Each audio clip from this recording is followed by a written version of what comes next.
Questa sera riprendiamo per concludere la figura della Canossa, che la volta scorsa non ho concluso, e cercheremo di presentare in modo completo anche la figura di Don Gaspare Bertoni.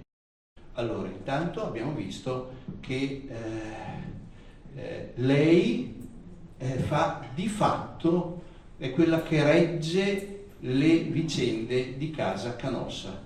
Ha degli zii anziani e ha dei fratelli. Lei è la più vecchia e quindi gestisce la cosa. Nell'andare, ecco, nella sua maturazione, la maturazione della sua vocazione legata alle sue malattie, legata anche alla sua indole, ecco, il fatto di entrare nel Carmelo si chiuderà non felicemente, ecco, per degli ostacoli. I familiari, gli zii ostacolano, non vogliono che lei entri in monastero. Il motivo è un po' interessato, a dire la verità, perché era lei che teneva in piedi, che accudiva gli ammalati, gli anziani in casa Canossa e che stava dietro anche ai fratelli. Il giudizio di 3 religiosi, 3 gesuiti, ma in qualche modo spinti, subillati si potrebbe dire dai familiari, ma in realtà i 3 preti, i 3 gesuiti conoscevano un po' l'indole di Maddalena e quindi la sconsigliavano di farsi monaco perché non vedevano, intuivano che questa non era la sua strada. Il suo direttore spirituale, Don Libera, Suor Maria Luigia era una delle carmelitane di Conegliano, presso cui lei è stata diversi mesi, e era nata una grande sintonia, una grande amicizia con questa monaca più anziana di Maddalena, ed era lei stessa che, conoscendola, diceva: ma non è un posto per te qui tu sei, per il temperamento, per lo spirito, sei chiamata ad altro. E poi il fatto che lei era comunque sempre combattuta, il suo stato interiore era sempre combattuta. Una delle caratteristiche che uno è sulla strada giusta, io mi ricordo a suo tempo, in epoca di verifica vocazionale, i miei direttori, i miei maestri spirituali, i frati, alcuni educatori, uno dei test che sembra molto superficiale, no, però la domanda era: ma tu stando qui una settimana, un mese, i mesi, eccetera, eccetera, sei contento o no? La risposta, che può essere superficiale, banale, ma insomma, la risposta, se uno non è contento, è un segno. E poi lei dirà nel suo diario, perché abbiamo anche un diario di Maddalena, dirà: con Dio stesso si è frapposto tra me e le carmelitane e la mia vocazione monastica. Con mezzo imprevisto tagliò la strada e lei dirà: a me mi taglierà la strada e mi trovai costretto ad abbandonare quella vocazione. Però i biografi, perché lei non lo dice, non si sa a quale particolare situazione lei si riferisca. Comunque sia, l'esperienza carmelitana è stata importante. Perché? Perché ha approfondito e ha scoperto la intensa vita di preghiera che lei manterrà per tutta la vita, e poi quella che lei chiamerà la predisposizione per le ammalate, le inferme, perché si verificherà durante la sua permanenza in monastero che le monache praticamente tutte si ammaleranno, e lei, e soprattutto lei che era la più giovane, fa da infermiera a tutte le monache più anziane ammalate, e lei scopre che questa cosa qua sì le si addice, questa cosa qui sì le piace. Quindi è vero che l'esperienza la verifica della vita monastica, monacale, carmelitana in qualche modo si conclude negativamente, ma porta a casa con sé due cose preziose acquisite su di sé, e quindi la predisposizione verso un'intensa vita di preghiera e la sua predisposizione, interesse verso il servire, l'accudire, l'assistere le inferme, le ammalate, e quindi decide di vivere. Però questa qui sì che mi ricordo che l'avevamo vista. Queste le abbiamo già viste tutte, anche quello che è appena detto. Ah, ecco. E quindi insomma torna a casa per vivere. Arrivano, sì, che poi va anche a Venezia e lì si mostra padrona, brava amministratrice. Tornano a Verona quando sembrano che le cose si siano sistemate. Nel frattempo lei matura, ecco, il desiderio di realizzare qualcosa di grande e incomincia a pensare tra sé e sé addirittura a un piano, e questo piano aveva questi punti saldi. Ecco, forse eravamo arrivati qua: salvare le ragazze dalla strada, perché abbiamo ricordato, anche parlando delle altre figure, la città con l'arrivo della guerra tra francesi e austriaci si era riempita di ragazzi sbandati, di ragazzi e ragazze sbandate che vivevano di espedienti ed erano vivevano lo stato di abbandono più totale, o perché orfani o perché proprio abbandonati. E se Leonardi incomincia a preoccuparsi dei ragazzi, Maddalena ha a cuore la sorte delle ragazze.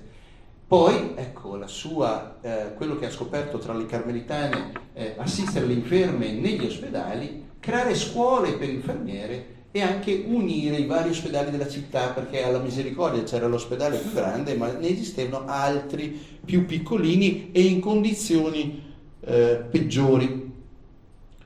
In casa Canossa l'assistenza aumenta perché il più giovane degli zii si sposa, hanno un bambinetto, ma la giovane zia, la sposa dello zio, muore, e quindi lei assiste anche questo pargoletto, e quindi la possibilità di lasciare la casa dei suoi diventa sempre più complicata. E quindi non soltanto far la monaca, ma lo vedremo tra poco anche altre cose.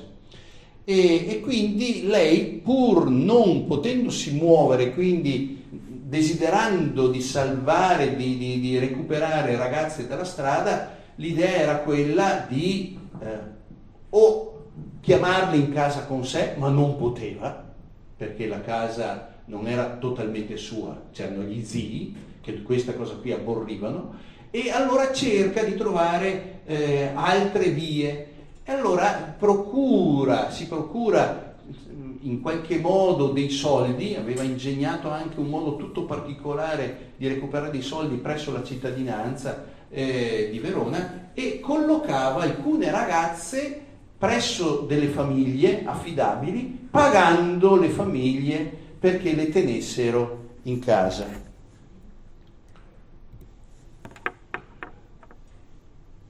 Continua ad assistere gli ammalati all'ospedale della Misericordia, ed è lì che entra in rapporto con i sacerdoti della Sacra Fratellanza, in modo particolare con il Leonardi e con lo Steb, ammirando la loro dedizione e diventandone amica, e diventando una delle primissime dame, cioè del ramo femminile della fratellanza, anzi diventandone la membra più attiva. E questo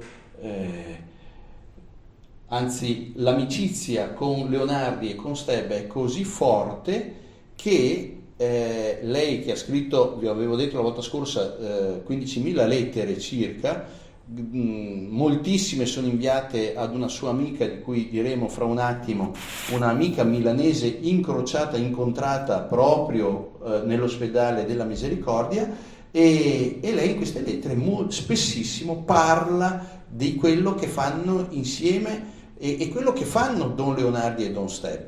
Anzi, è una delle fonti più importanti e preziose proprio sulla vita, sulla biografia di questi due personaggi. Loro cercano di fondare anche una congregazione religiosa, le figlie spedaliere, incaricando Maddalena di dare inizio a questa opera.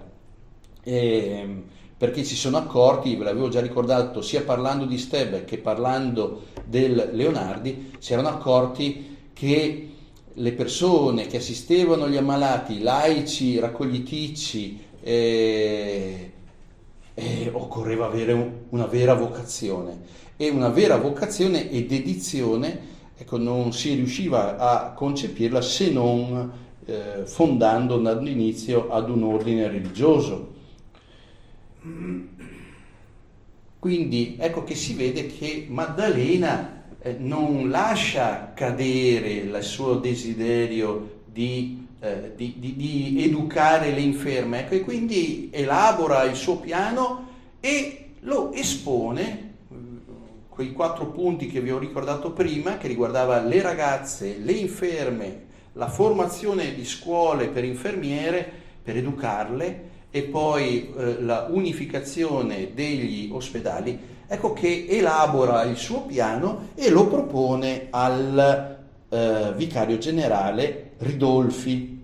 Questo però la manda dal vescovo.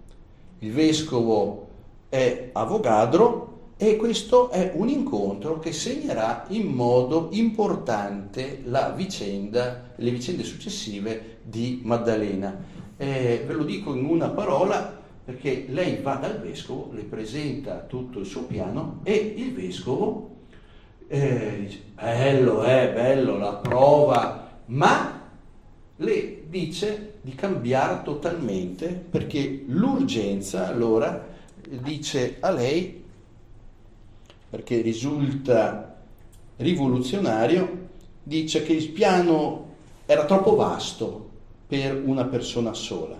E allora le dice di continuare certamente ad accogliere le ragazze, di smettere di andare negli ospedali, soprattutto di interrompere la collaborazione con Don Leonardi.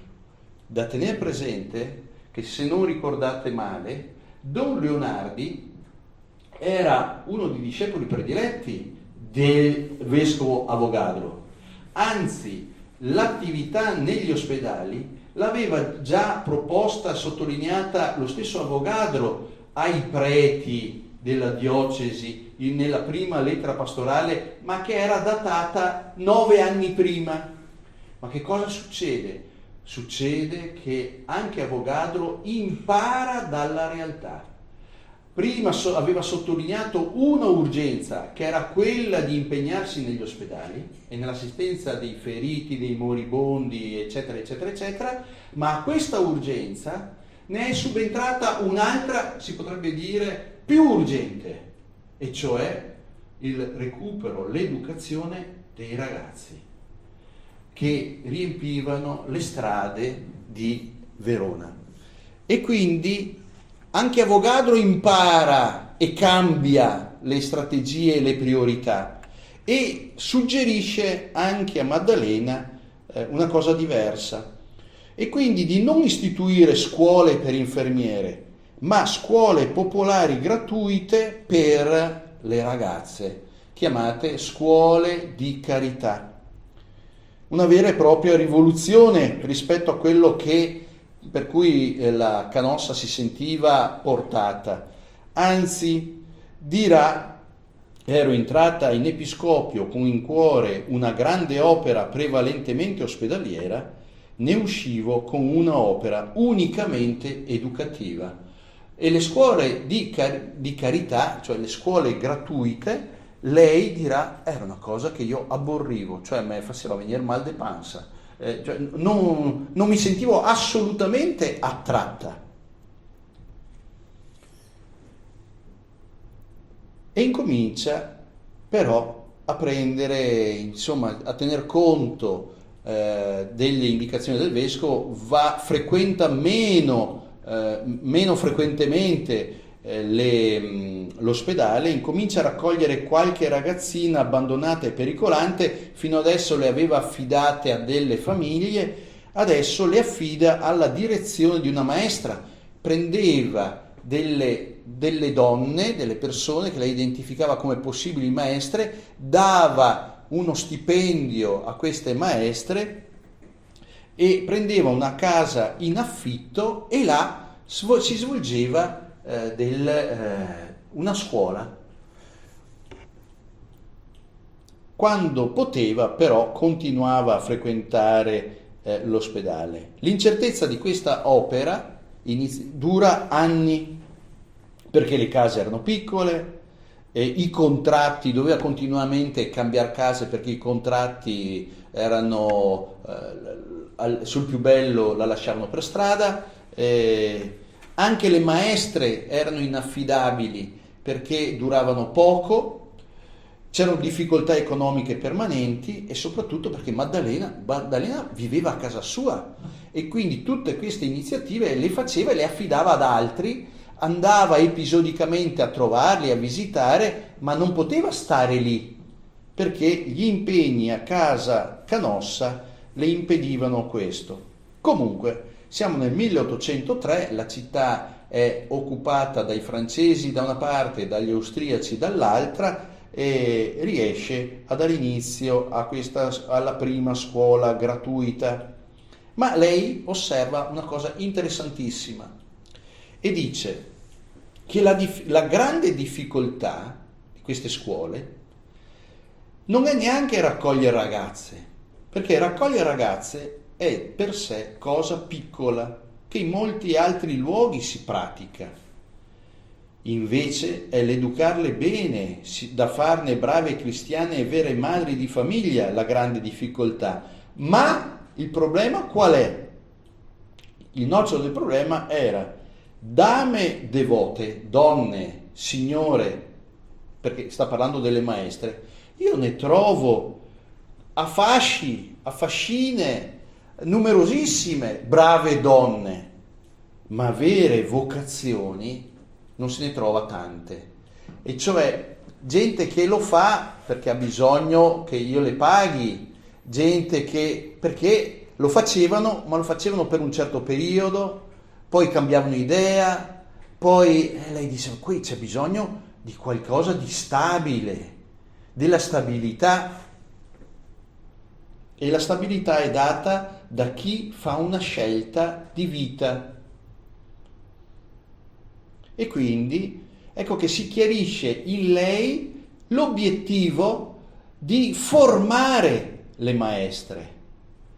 E quindi all'idea antica di formare le infermiere si sostituisce quella di formare le maestre, nutrite dall'amor di Dio e dalla coscienza di una vera vocazione.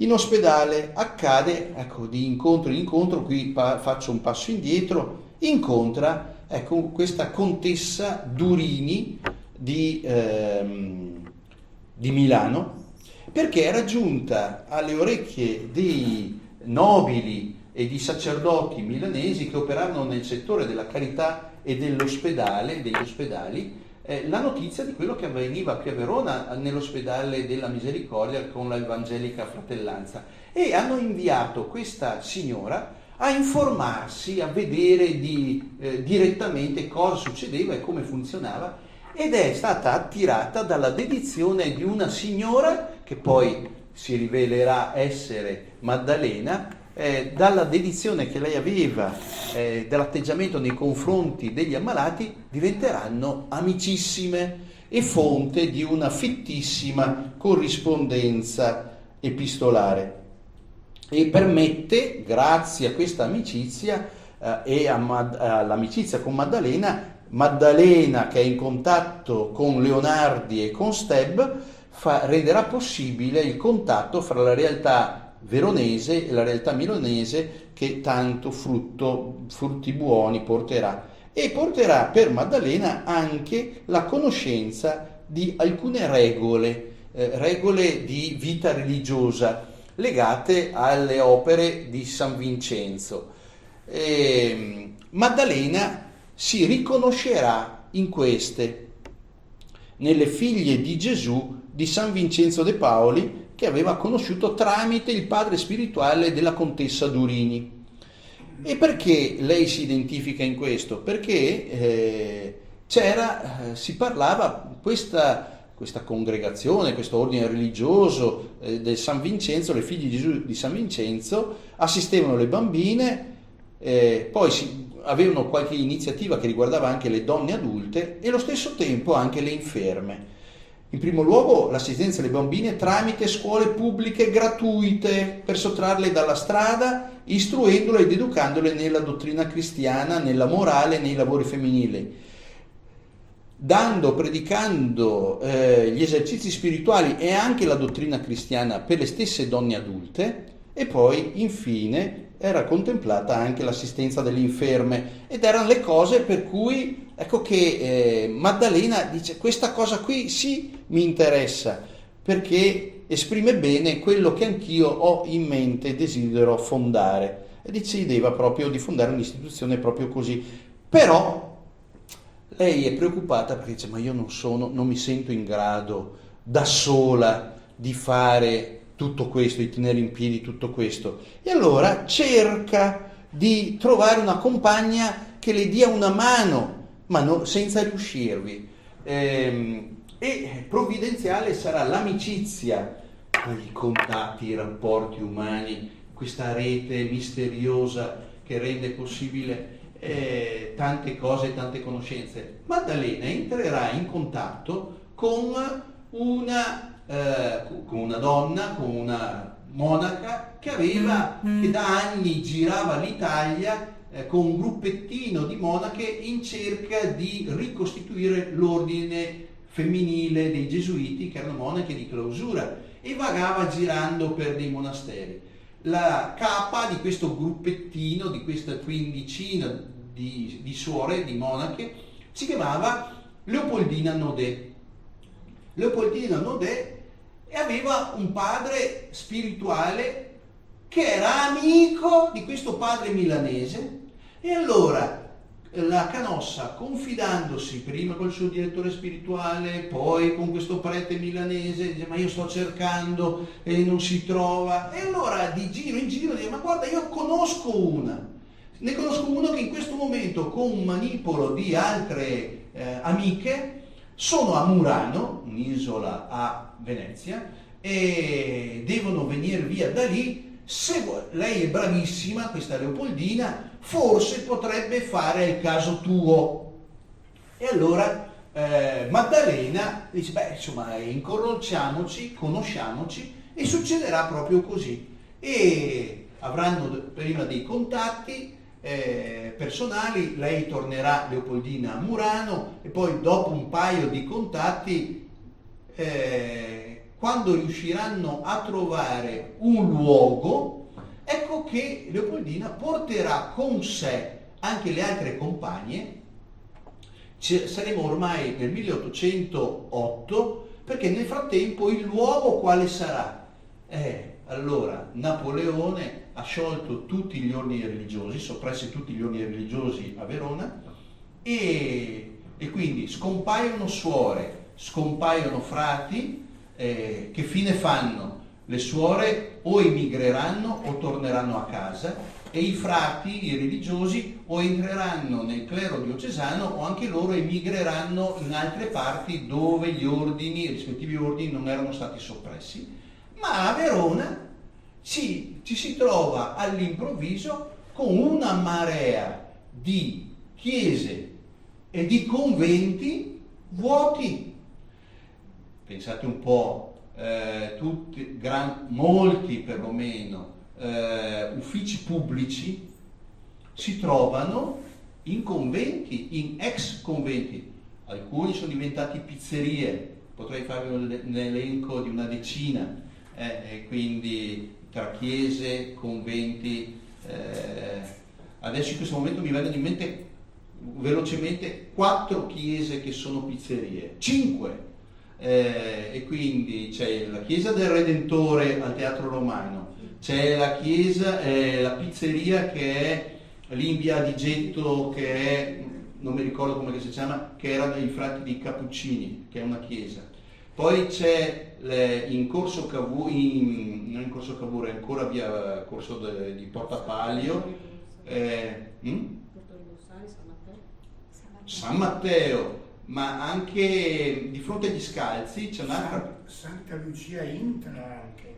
Questa è Santa Lucia, sto parlando di questa, Santa Lucia Intra o di Ognissanti, che è di fronte al Don Bosco. Se avete presente il Don Bosco, di qua c'è un parcheggio interno, c'è un bellissimo campanile romanico, ma non c'è la chiesa perché è la pizzeria che dà nello stradone di Porta Pallio. Vabbè, ve la faccio breve, ma pensate, dove c'è la sovrintendenza che era lì a San Fermo, e lì a San Fermo c'erano gli Antoniani. Dove c'è il tribunale militare, il Maffei, il conservatorio, la sede dei vigili urbani, San Domenico, e una marea di altri luoghi.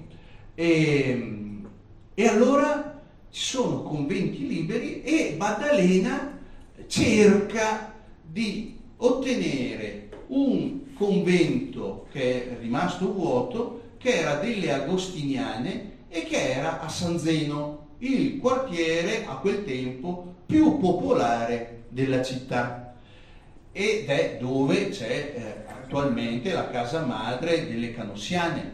Allora, 2 anni di trattative, con visite a Milano dal vicepresidente della Repubblica, perché il presidente era del regno, il re, eccetera, eccetera, eccetera, eccetera. Dopo 2 anni riescono ad ottenere un commodato d'uso, la chiesa di San Giuseppe con l'annesso convento, e quindi incomincerà Maddalena, potrà dire a Leopoldina venite qui, e quindi Leopoldina educherà quelle maestre che Maddalena era riuscita a incontrare e a coinvolgere, e quindi nella casa di San Giuseppe, nel convento, nell'ex monastero delle Agostiniane, incominciano a trovarsi Leopoldina, Maddalena, per mettere insieme l'opera, realizzare l'opera che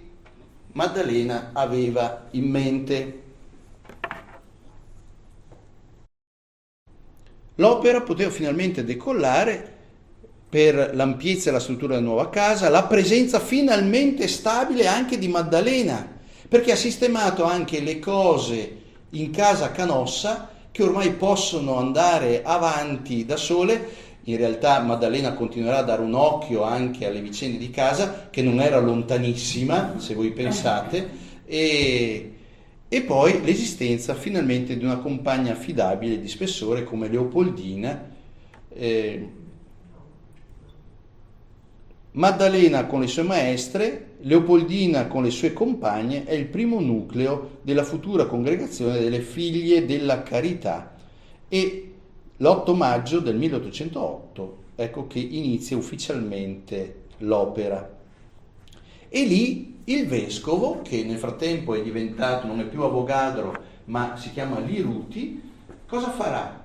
Assegnerà a questa appena nata opera, comunità, un padre confessore, e il confessore sarà Don Gaspare Bertoni.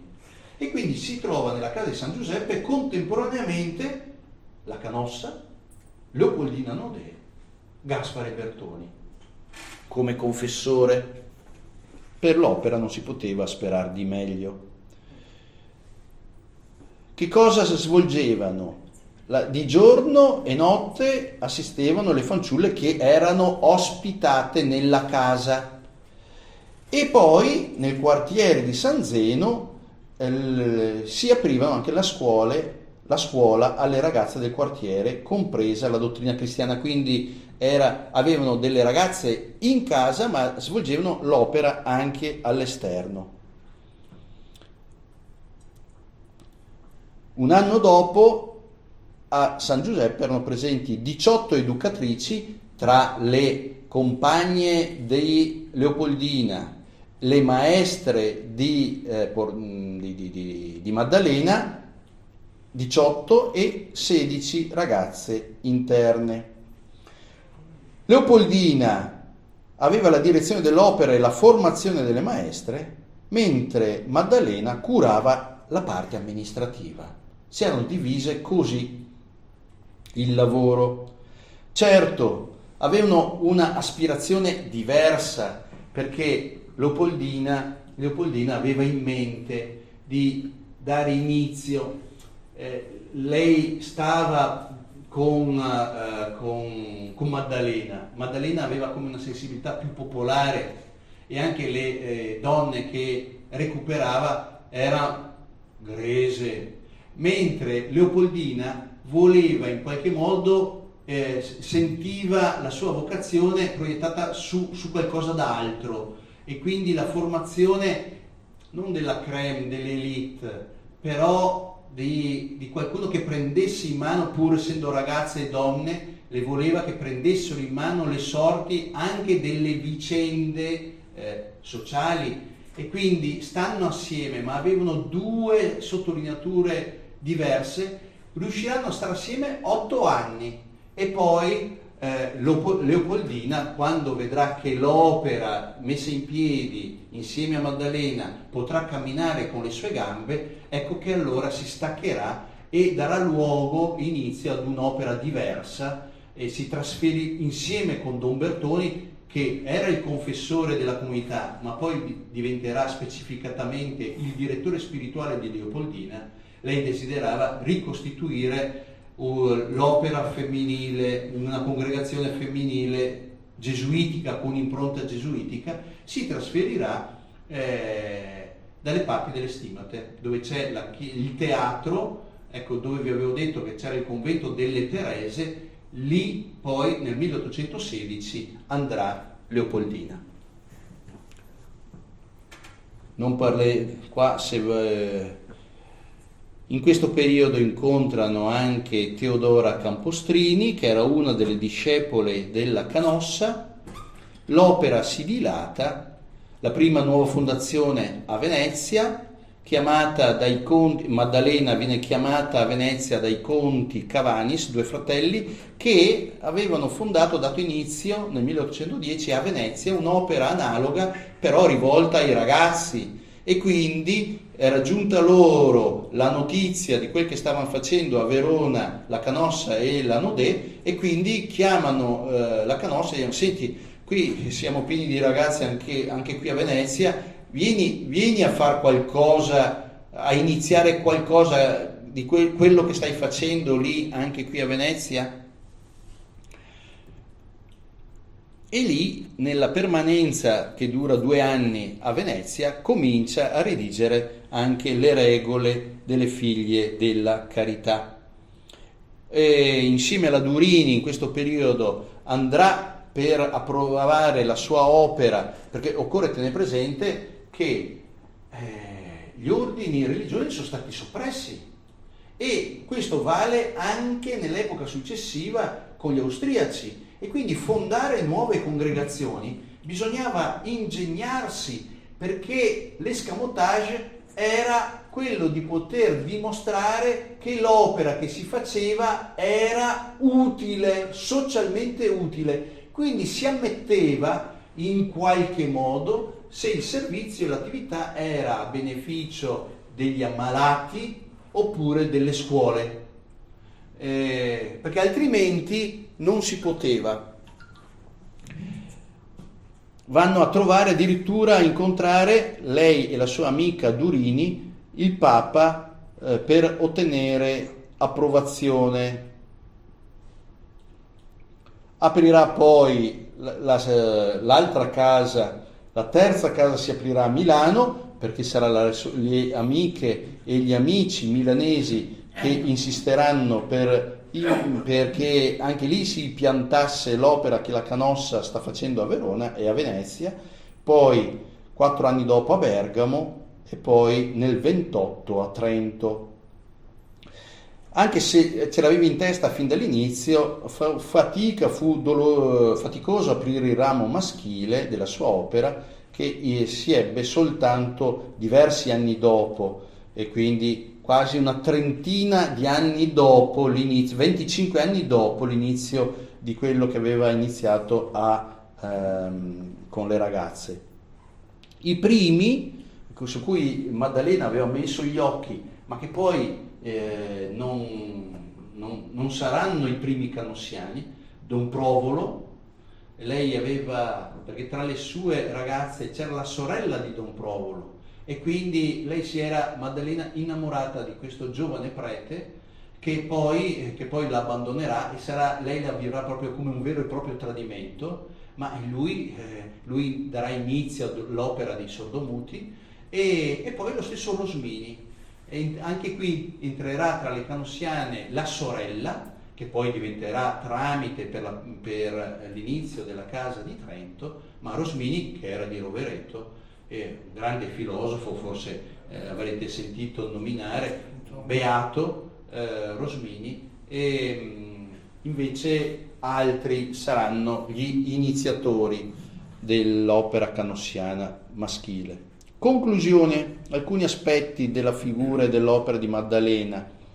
Lei intendeva ricondurre tutti e tutto a Cristo, e quindi ruota il suo piano, che voleva ruotare tutto attorno ad un'opera ospedaliera. In realtà poi abbiamo visto, per l'intervento del vescovo Avogadro, gira tutto attorno ad un'altra urgenza: l'educazione della realtà femminile giovane e abbandonata, ed sarà proprio l'urgenza educativa la caratteristica principale di Maddalena.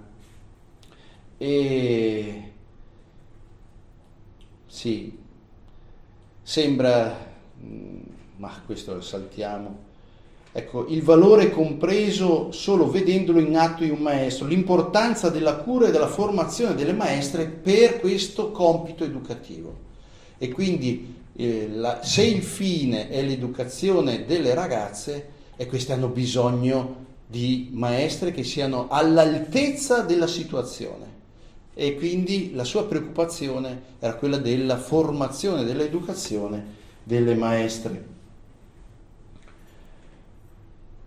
E poi ecco questo elemento, lei questo far parte da parte sua, di far parte di un popolo fatto di relazioni e amicizie umane, ed è questo che permetterà a lei di imparare, di far tesoro. E quindi pensiamo agli incontri con Leonardi, con lo Steb, e poi con Sor Maria Luigia, e poi con lo stesso Avogadro, il suo direttore spirituale, con la Durini, e poi con la Nodè, con lo stesso Bertoni e con i vari personaggi. Quanto sono importanti le relazioni e le amicizie umane per la realizzazione della propria vocazione. E questo popolo poi aveva gli orizzonti che oltrepassavano i confini e l'orizzonte veronese, aveva il respiro e l'orizzonte del mondo. San Gaspare Bertoni aveva soltanto 3 anni meno della Canossa, e però ne aveva 8 meno di Leonardi, ed era, lo vedremo, del gruppo il più giovane. Nasce una agiata famiglia notarile, segnata però dal carattere duro del padre, e anche da tutti i suoi fallimenti economici, tant'è vero che saranno separati di fatto i genitori, e questo segnerà comunque la vita di Gaspare. la sua incapacità negli affari farà impazzire la famiglia. Aveva avuto una sorella più giovane che però morì precocemente all'età di 3 anni. La personalità di Gaspare, un'indole dolce, soave, ma allo stesso tempo assorta, pensosa. Frequenta le scuole municipali di San Sebastiano dai 9 ai 18 anni. Le scuole San Sebastiano sono delle scuole importantissime per la città di Verona nel 600, nel 700. Erano tenute dai gesuiti e si trovavano nel convento dei gesuiti. E sapete dove era ubicato il convento dei gesuiti? La chiesa e il convento? Di fronte a Coin. Oggi lì c'è la biblioteca civica. Se voi guardate bene, la biblioteca civica è un cubo di cemento armato, però non è proprio appoggiato all'edificio a fianco. Se voi guardate nello spazio tra l'edificio della biblioteca e l'edificio a fianco, vedete che è all'interno di una chiesa. E anzi, dietro c'è un campanile. L'ingresso, il vecchio ingresso della biblioteca civica è l'ingresso del convento dei gesuiti. I gesuiti avevano la chiesa lì, che è stata distrutta da una bomba nella seconda guerra mondiale, e la facciata della chiesa è stata recuperata e è stata messa a San Nicolò. La facciata della chiesa di San Nicolò è la facciata della chiesa di San Sebastiano dei gesuiti. Dietro a questo edificio, dietro alla biblioteca civica, trovate la via, è via dei gesuiti, che poi va al teatro, cos'è il teatro non nuovo, è teatro nuovo quello lì, insomma la strada bene. E la scuola di San Sebastiano era tenuta dai gesuiti, ma nel momento in cui i gesuiti vengono soppressi, questa volta non da Napoleone, ma udite, un po' di tempo prima, addirittura dal Papa, e quindi cosa fanno i gesuiti? I gesuiti entreranno nel clero diocesano veronese, anche Avogadro faceva parte di questi, e continuando a fare quello che facevano prima, gli insegnanti di una scuola San Sebastiano che non è più loro, ma che sarà del municipio di Verona, e quindi diventano delle scuole pubbliche. Potevano andarci poche persone, no? Appunto le persone agiate, il popolo, le scuole pubbliche dobbiamo sognarcele, e per tutti bisogna arrivare al 1900, verso gli anni 30-40 dell'800 incomincia qualcosettina dal punto di vista della educazione un po' più diffusa ed estesa. Comunque Gaspare frequenta le scuole di San Sebastiano, e questo è importante perché entra in contatto con i maestri e con i padri gesuiti che gli insegnano alcune cose. Lui ha soprattutto rapporto con un padre spirituale, padre Fortis, e lui cosa impara? Partecipa alla congregazione mariana, la direzione spirituale del padre Fortis, e in questi anni si forma lo spirito del giovane Gaspare, un'impronta gesuitica che lo segnerà per sempre, soprattutto l'impronta, l'immagine, il modello di San Luigi Gonzaga. E Gaspare, il giovanissimo Gaspare, vuole imitarlo, e lo imita con abbondantissima preghiera, con le penitenze.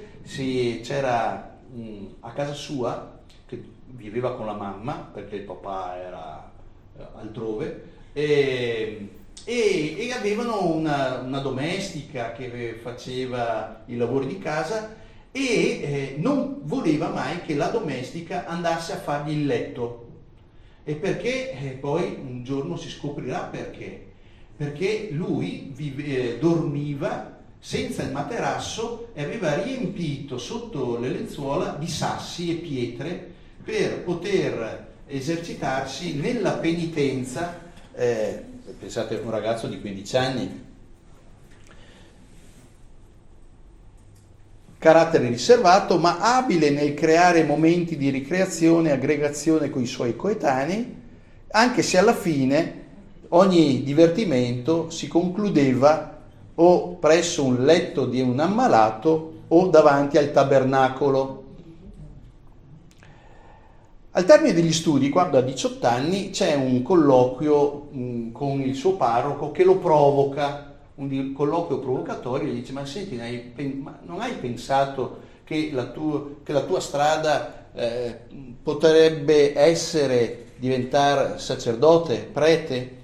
E lui questa cosa qui gli resta come un tarlo, una pulce nell'orecchio, e inizia così lo studio della teologia nel seminario di Verona quale alunno esterno, quindi viveva a casa ma andava a scuola in seminario a studiare teologia.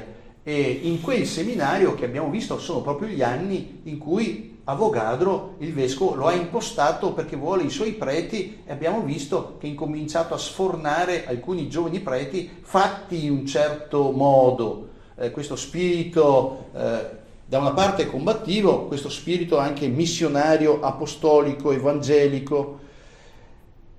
E c'è un altro, il colloquio con il parroco che lo spinge a entrare in seminario, un'altra circostanza. Vedete come le circostanze fortuite e casuali il buon Dio le utilizza per indirizzare la storia e la vita delle persone. Lo zio, fratello di sua mamma, è ricoverato in ospedale, all'ospedale della Misericordia, e Gaspare va a trovarlo, e andando a trovarlo, chi vede all'opera?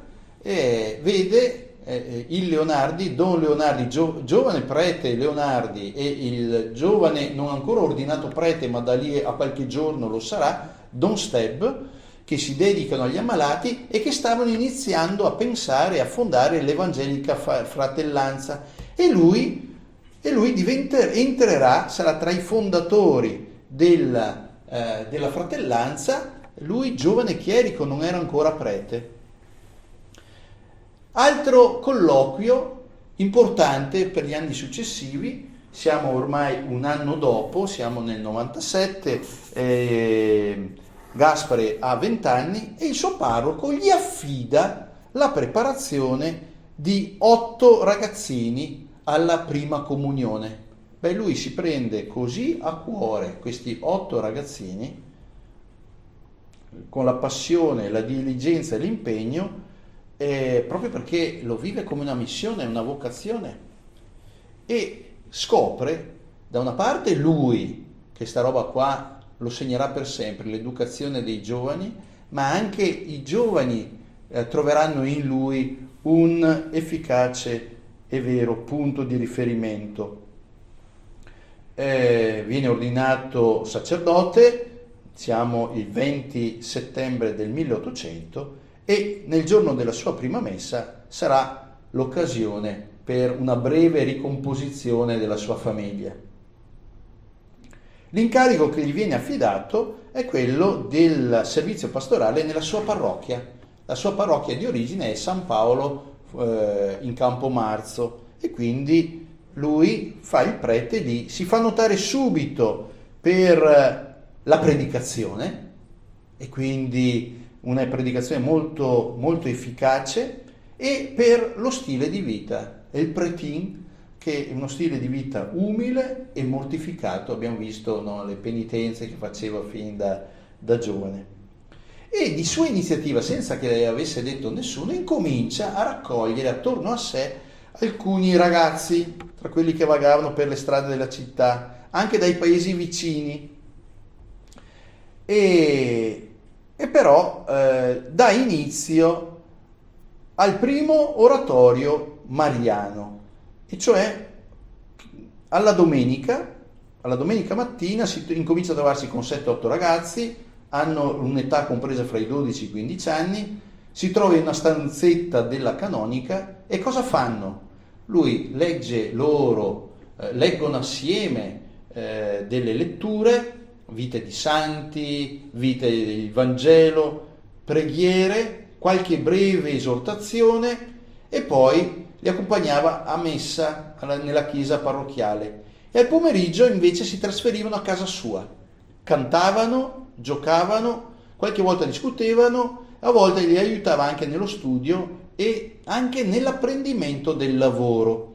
Vedete che lui sta facendo sta roba qua nella parrocchia di San Paolo, in centro, dall'altra parte del fiume, dalla parte dove ci sono i francesi, abbiamo visto, il Leonardi sta facendo una cosa analoga. Anche lui, l'obiettivo era quello di portare i suoi ragazzi all'amore di Dio.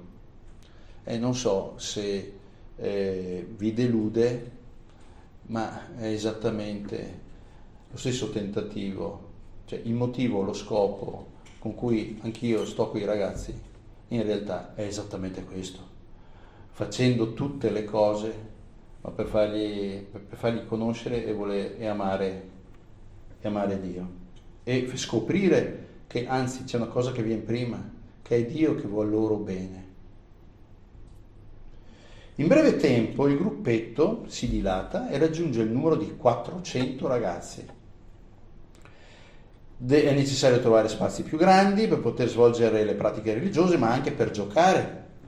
E quindi riesce a trovare, perché non riesce a far tutto da solo, riesce a farsi dare una mano da alcuni giovani chierici della sua parrocchia, alcuni seminaristi, e quindi li coinvolge anche lui in quest'opera. Non solo, ma l'organizzazione, lui è meticoloso, divide questi 400 ragazzi in centurie, cioè a gruppetti di 10, e in ogni gruppetto da 10 c'è un responsabile. E poi li divide a gruppetti di 100, perché tra questi 10 responsabili ce n'è uno che è più responsabile, e quindi li organizza come un piccolo esercito, anche con i nomi centurie, decurie, e poi il responsabile di una cosa, il responsabile di quell'altra. Insomma, questo è importantissimo, responsabilizzare all'interno dei gruppi dei ragazzi, non sono tutti indistinti, ma poter in qualche modo coinvolgere nella responsabilità anche qualcuno di questi. Incominciano a seguirli non solo alla domenica, ma anche nei loro doveri scolastici o lavorativi negli altri giorni della settimana. La gente era colpita dal clima che si respirava in questo oratorio mariano, la pace, la giovialità, l'armonia fraterna. E poi la vita dei ragazzi era alimentata da una frequente pratica sacramentale, confessione ed Eucaristia. E poi un anno dopo incomincia a essere chiamato anche nelle altre parrocchie vicine, e quindi incomincia a dilatarsi l'opera. Quando la città nel 1805 viene unificata sotto i francesi, ecco che gli oratori mariani incominciano a dilatarsi anche dall'altra parte, oltre il fiume. Altre attività apostoliche di Gaspare: continuava ad assistere, abbiamo visto che era membro della fratellanza e quindi tra le altre cose continuava ad assistere gli ammalati. L'ospedale della Misericordia era dall'altra parte della città, al di là del fiume, e quindi bisognava passare il confine, e tutte le volte sui ponti, perché erano i ponti il confine, c'era la dogana sui ponti, e tutte le volte bisognava presentare i documenti sia in andata che in ritorno, ed era complicatissimo, non sempre si riusciva a passare dall'altra parte. Poi aveva iniziato anche a fare visite ai carcerati nel vicino convento di Santa Maria della Vittoria. E Santa Maria della Vittoria è, riconoscete questa porta? Porta della Vittoria. Questa è Porta della Vittoria, e il semaforo è questo è un incrocio, che questo è via Torbido e questo qui è il Lungadige, lì dentro di là c'è la vecchia questura. Ecco, dietro questa porta c'è la facciata di una vecchia chiesa, Santa Maria della Vittoria. Anche lì c'era un monastero che è dietro l'università, la chiesa, la biblioteca dell'università era la chiesa di San Francesco di Paola, e lì c'erano i monaci di San Francesco di Paola, e annessi vicini un altro monastero appunto della Vittoria. E lì in questo convento c'erano i carcerati, fa visita ai carcerati, e poi viene incaricato dal comune, dal municipio di Verona, di avviare anche un ospedaletto per gli infermi che erano reclusi nel carcere. Questo è importantissimo. Don Gaspare è cosciente dell'importanza che riveste la scienza non la scienza come la intendiamo noi, cioè fisica, lo studio, essere colti per un prete, riuscire a dare in modo adeguato le ragioni della fede per il proprio tempo, misurandosi culturalmente con le questioni del tempo. E quindi studiava, e non solo, ma è riuscito a mettere attorno a sé quel gruppettino di chierici che era riuscito a coinvolgere per dargli una mano nel seguire i ragazzi. Con loro si trovava alla sera per leggere e per studiare e approfondire la teologia, la Sacra Scrittura, la letteratura. E con questi chierici, che poi lentamente diventeranno preti, ecco un gruppetto di ecclesiastici che riconoscevano in lui la guida per la propria vita spirituale, l'animatore del loro apostolato, il maestro dei loro studi. Tra questi ci sarà anche un giovane chierico, Antonio Mazza, che poi nel tempo diventerà sacerdote, il famoso Don Antonio Mazza. Scusate, Nicola Mazza. Antonio e Provolo. Il gruppo qua, a un certo punto, quando muore la madre nel 1810, si trasferisce Don Gaspare da San Paolo, si trasferisce a San Fermo presso la casa degli zii, una casa più grande, e il gruppetto incomincia a trovarsi ogni sera a casa sua con lo studio della teologia e per allargare la propria cultura in ogni ramo del sapere. E incominciano a trovarsi anche a pregare assieme, ovviamente, e quindi un principio di vita comune. Si dedicava anche alla predicazione, e lui puntava alla conversione di chi lo ascoltava, e qui non tanto per procurarsi da loro l'ammirazione, ma puntava alla conversione degli uditori. E a questa predicazione si preparava meticolosamente. E a questo punto il vescovo incomincia a dargli degli incarichi, e il vescovo voleva riformare i Liruti e la vita del seminario, aveva chiamato lì lo Steb, aveva chiamato lì un certo Don Trevisani che faceva da rettore, e chiama anche il Bertoni per il lavoro più profondo e delicato, quello della riforma interiore delle anime. E quindi diventa il predicatore degli esercizi spirituali ai seminaristi, inizialmente per le loro ordinazioni, ma poi diventa il direttore spirituale, il predicatore dei ritiri settimanali e festivi ai seminaristi. Lo voleva anche vicerettore, ma lui si rifiuta. La cura dei preti incarcerati in seminario, l'esaminatore degli ecclesiastici, e questi incarichi permetteranno al Bertoni di formare spiritualmente generazioni e generazioni di preti. E quindi ecco il legame poi di questo filone di santità e di preti fatti di un certo tipo che durerà nel tempo.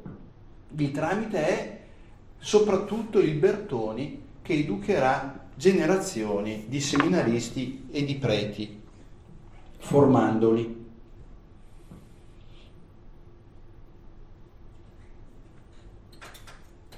ecco qua, mirava al radicale rinnovamento della vita dei preti, insistendo sull'ideale della santità, del confessare la fede senza debolezza e timori, lo sto leggendo a voce alta per me più che per voi, imitare la passione di Cristo, rifiutando le comodità della vita, unirsi, e qui ecco che torna l'amicizia, frequentare dei veri sacerdoti, e quindi riuscendo a frequentare delle vere e buone e sane e utili amicizie anche tra noi preti, e rifiutare le rendite terrene e gli onori.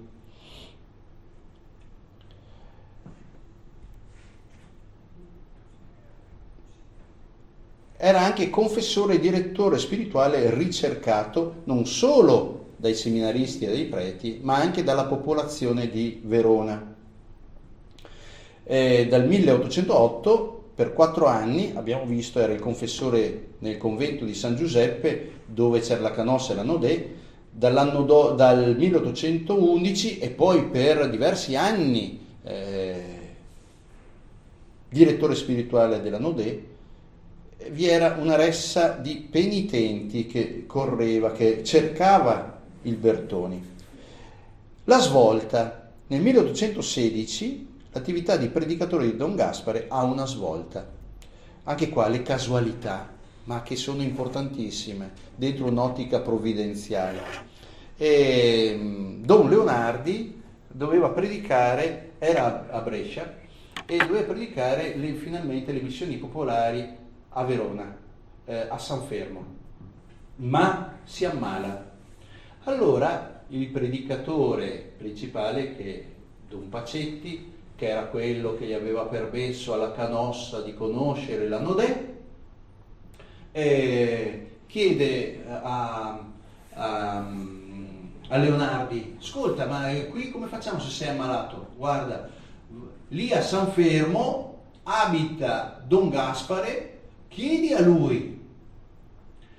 E allora Don Gaspare dice di sì. E in che cosa consistevano queste missioni popolari? Con delle predicazioni, con dei momenti di preghiera e poi con le confessioni. Il successo di queste predicazioni è talmente grande il successo che in tutte le chiese della città restavano aperte di notte per poter accogliere le persone che chiedevano di riconciliarsi con il Signore attraverso il sacramento della riconciliazione.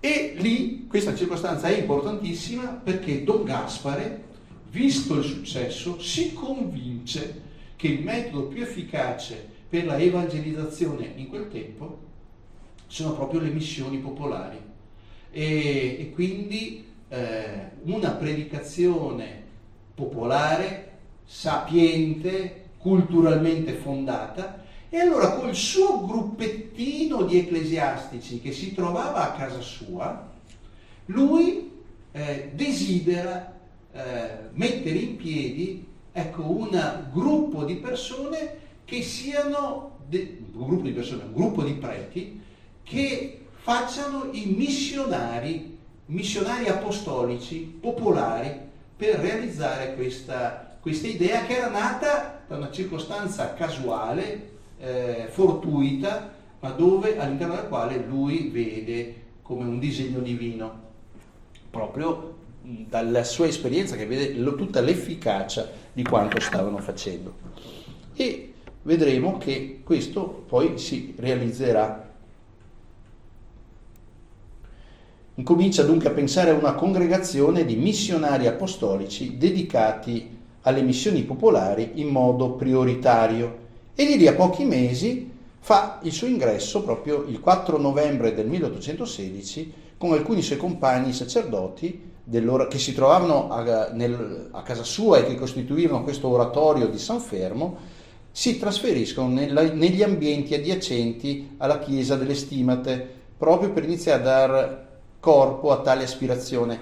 Chiesa delle Stimate, che era preesistente, tutto quell'isolato lì era vuoto, perché era diventato del municipio di Verona per gli espropri di epoca napoleonica, e sono stati ricomprati da un giovane mugnaio, ma danaroso, un certo Bellotti, che compra edifici ex monasteri per riconsegnarli ai sacerdoti, alle nuove congregazioni che nascono, e quindi affida al Don Bertoni quest'ala e questa chiesetta, che era dedicata alle stimate di chi? Di San Francesco. La chiesa è dedicata alle stimate di San Francesco. Era un titolo preesistente all'ingresso e all'arrivo del Bertoni.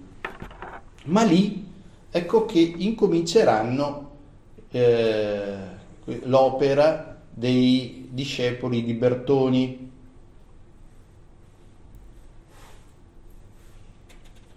Don Gaspare, secondo lo spirito di Sant'Ignazio, di Gesuiti, educava i suoi compagni ad essere monaci in casa, dediti alla preghiera e allo studio, e fuori casa apostoli. Questo è lo spirito quelli che saranno gli stimatini. La loro vita comune era, perché, ripetiamo, il governo non accettava nuove forme religiose. Allora loro, per stare assieme, siccome una delle caratteristiche perché fossero accettate dal governo era quella o di impegnarsi nell'opera infermieristica di assistenza agli ammalati o aprendo delle scuole, ecco che allora gli occhi governativi anche loro aprono la scuola per ragazzi poveri, che era già preesistente lì, proprio in quegli stessi ambienti, ma loro arrivando lì la rilevano e si preoccupano dell'insegnamento, del catechismo, confessano i fanciulli, gli uomini, predicano novene. Don Gaspare, assorbito a tempo pieno nella scuola, nella direzione spirituale dei ragazzi, e nelle domeniche e nelle feste continua a predicare ai chierici in seminario.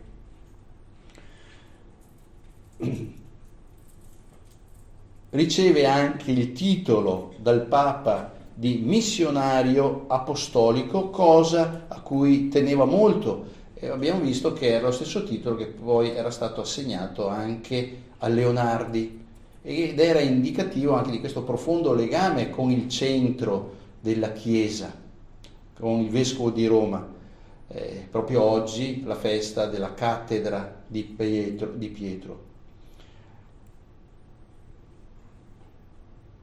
Intanto si dilatano anche gli oratori mariani, e quello che lui fonda lì alle Stimate diventa punto di riferimento per gli oratori mariani di tutta la città.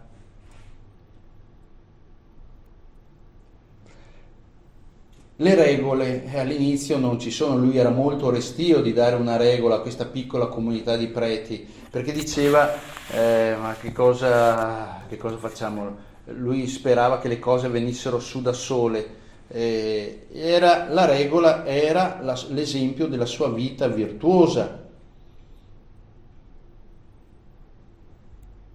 e però dice che i suoi missionari apostolici delle Stimate, questo è il nome che lui userà all'inizio, dovevano fornire i loro elementi migliori, muniti di spada, cioè la predicazione, e di chiavi, l'amministrazione dei sacramenti, ai vescovi per i vari compiti a cui sarebbero stati assegnati.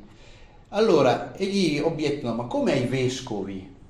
Al vescovo di Verona? E lui dice no, al singolo vescovo, perché il singolo vescovo potrebbe usarci secondo i suoi capricci, ma ai vescovi di tutta la Chiesa, perché noi siamo a servizio non della Chiesa specifica di Verona, ma del mondo. E se proprio di vescovo dobbiamo parlare, noi siamo a servizio del vescovo di Roma. Per dirvi l'orizzonte, noi siamo a Verona, ma abbiamo L'orizzonte nostro è il mondo.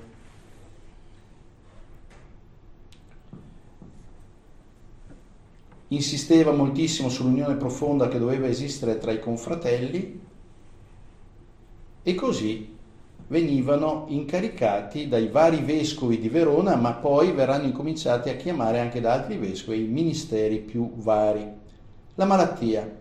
E lui presto viene perseguitato da vari guai fisici, ci sarà una piaga che gli verrà fuori su una gamba misteriosamente e che lo torturerà per 40 anni e che con salassi, con incisioni, con cauterizzazioni, si usava il fuoco e che continuava invece a produrre materiale purulento e quindi con varie fasi, e diventava lui che progressivamente non riusciva, faceva sempre più fatica a muoversi e quindi aveva una carrozzella e lo portavano anche a messa, a un certo punto non riuscivano neanche a portarlo giù nella chiesa delle Stimate e quindi gli avevano costruito come una finestrella che dalla sua stanza vedeva direttamente in chiesa, e diventerà la sua stanza un luogo di pellegrinaggio da tutta la città, perché tutti continuavano e desideravano confessarsi e essere diretti spiritualmente da lui. Non solo, tutti i personaggi che abbiamo già incontrati andavano da lui per farsi scrivere, correggere le regole dei vari e rispettivi ordini religiosi. E volevo dirvi un'altra cosa, che non c'era affare che accadesse, che veniva fatto in città, che in qualche modo non passasse attraverso le mani di Don Gaspare, se non altro per chiedergli un parere, un consiglio, un'opinione. Addirittura, qui non credo di averlo messo, passerà da loro, c'è un evento, l'imperatore, c'è una grande riunione internazionale a Verona e ci sarà anche l'imperatore, e andranno l'imperatore e non solo, andranno a visitare il Bertoni in casa per incontrarlo.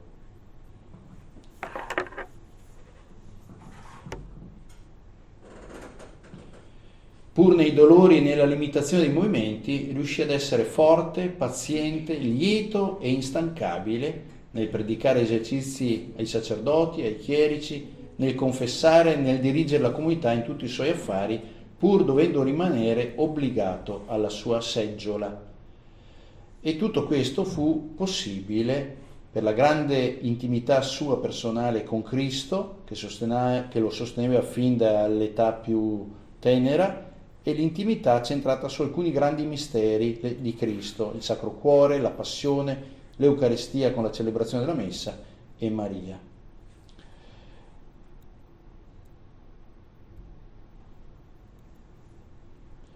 Più era spinto dall'impeto missionario e apostolico e più veniva costretto a non muoversi, alla immobilità, e tanto più paradossalmente, ecco, come ho appena detto, era il mondo che andava da lui.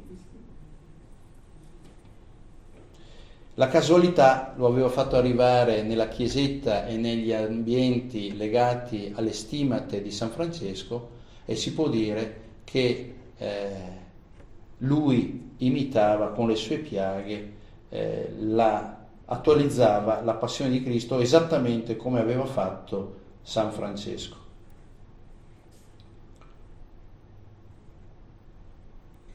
Clero e gioventù furono i due poli del ministero straordinariamente fecondo del Bertoni.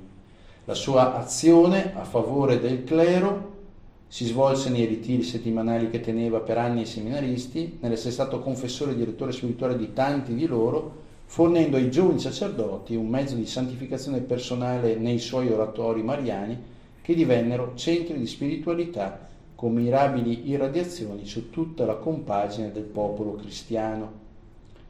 Ecco, e educò anche nelle sue scuole e nei suoi oratori generazioni non solo di sacerdoti ma anche di laici veronesi, e un grande amore e riconoscenza che la città stessa riconosceva a Don Gaspare, e che pregava nei momenti di maggior crisi della sua salute, che pregava per lui, vegliava e pregava per lui.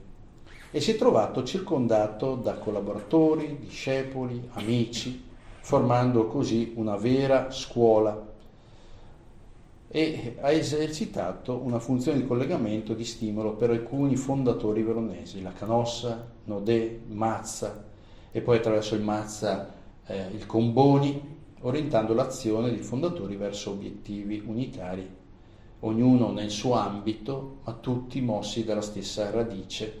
Morì, nel 1853 all'età di 75 anni. Si può dire, senza poter rischiare di sbagliare, che è il Bertoni che ha in qualche modo permesso che questo filone, che in qualche modo ha messo in piedi l'Avogadro con una riforma del seminario e con la riforma della vita del clero, che abbiamo visto che poi la cintura di trasmissione, la cinghia di trasmissione che ha permesso poi che questa cosa qui coinvolgesse anche le generazioni successive, di preti successivi, certamente grazie alla santa vita del Bertoni e alla sua dedizione, alla sua passione, alla sua fede e alla sua santità.